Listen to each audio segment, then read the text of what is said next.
Meus irmãos, graça e paz, excelente dia na presença do Senhor, que Deus esteja guardando, nos abençoando em mais um dia e que nesse dia possamos viver para glorificar e adorar esse Deus que é tão perfeito, tão lindo, que tem nos guardado e nos abençoado e nos mantido de pé através da sua palavra. Na verdade, que possamos sempre ter esse costume de buscar ao Senhor através da sua palavra.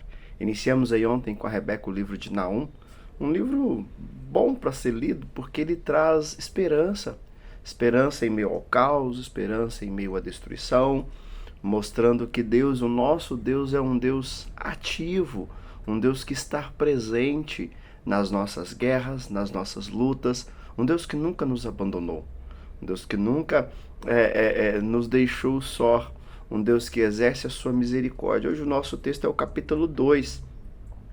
A Rebeca falou muito bem ontem sobre tudo aquilo que Jonas, que Deus através da vida de Jonas, mesmo com a rebeldia de Jonas, mas Deus fez, Deus trouxe um avivamento sobre ali a cidade de Nínive, sobre a Síria, sobre todo aquele povo ali. Só que a gente percebe que não pode ser dose única. A presença de Deus nas nossas vidas não pode ser dose única. Não adianta simplesmente receber uma porção de Deus. Não adianta simplesmente olhar para o passado e ver o quanto Deus fez no passado.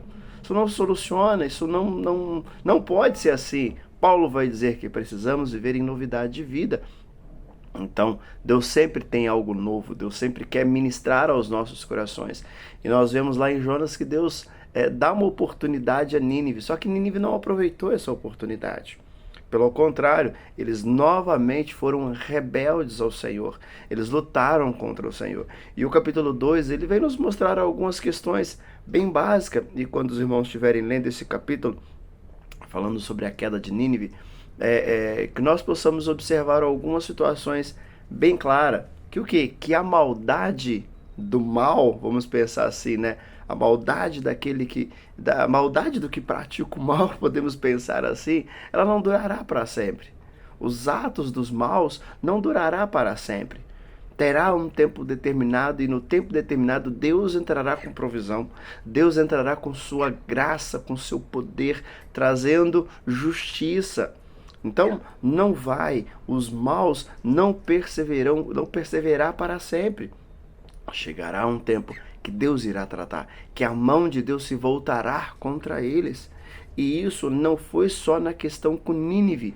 Percebemos que Deus dá a oportunidade, que Deus manda o seu profeta, Deus meio que obriga o seu profeta, e a Nínive. Ele coloca ele ali, é como se Deus amarrasse Jonas e falava, vai, joga Jonas lá em Nínive, para que ele pudesse anunciar, Deus dando realmente a oportunidade desse povo reconhecer, desse povo voltar para o Senhor.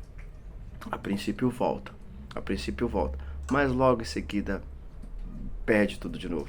E isso nós precisamos também tirar para as nossas vidas. Nós precisamos ter uma constância em buscar o Senhor.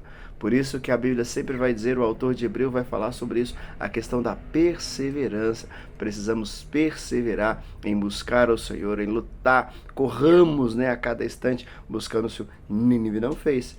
E nós vemos então que a maldade de Nínive é punida, ela não dura para sempre. E quando nós pensamos que a maldade não dura para sempre, podemos pensar também um lado oposto. Que esse lado oposto seria esse, que também o sofrimento do justo não durará para sempre.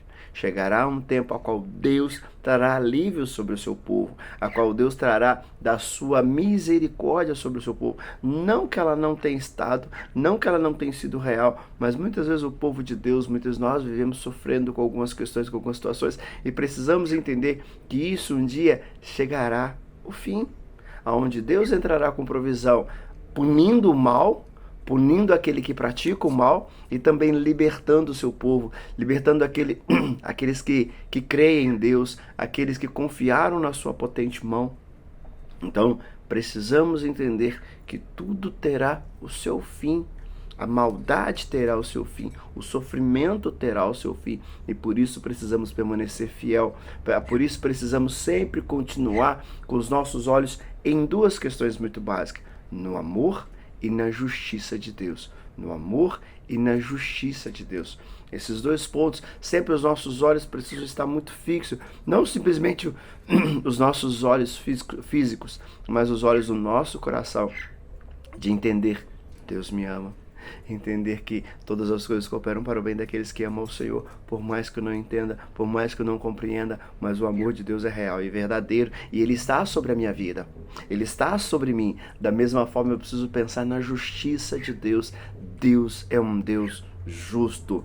Deus não pode, não dá para nós entendermos que Deus está vendo tanta maldade no mundo, tantas situações como temos visto na mídia, né? São famílias sendo executadas, famílias sendo violentadas, tantas questões, tantas invejas, tantas maledicências, tantas palavras, né, que vêm para ferir.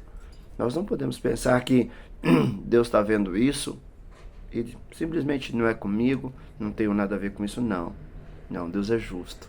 Deus é justo. Quando pensamos na justiça de Deus, pensamos na fidelidade de Deus. Então precisamos sempre ter isso juntos, independente do que estamos passando, independente do que estamos vivendo. Preciso pensar e lembrar que o amor de Deus é real.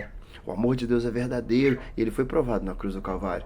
E preciso entender que a justiça de Deus, ela também é real, é verdadeira, e ela já está manifestando e continuará se manifestando tanto sobre a vida dos maus, também sobre a vida dos bons, sobre a vida daqueles que sofrem e sobre a vida daqueles que provocam sofrimento.